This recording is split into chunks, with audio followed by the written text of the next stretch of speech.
Countries with more than 2 genders? Yes.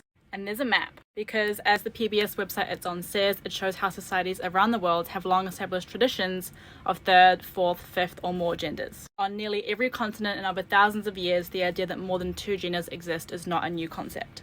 So if you scroll down to find the interactive map, you can click on a location marker and it will give you information about the particular culture in that location. And it will tell you a little bit about their view of gender, which goes beyond the male-female binary, which we're seeing a little struggle with in Western societies. So here's a couple of examples of a more inclusive way of seeing things. So you might click here on Samoa to find out more about the Fa'afafine. These are people who are assigned male at birth but are recognized to have a strong feminine gender orientation and are therefore recognized as a third gender. Or you might navigate your way to Indonesia to learn about the Waria, which is the name given to the third gender in Indonesia. People who are Waria are born male but live along a continuum of gender identity.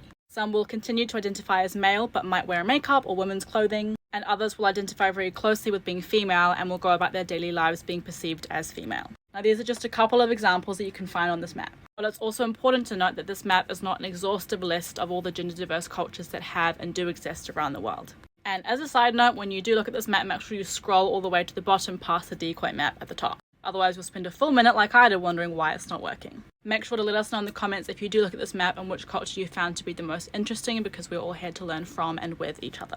And please subscribe and support our channel, become part of the Sex and Space crew, and continue to explore with us.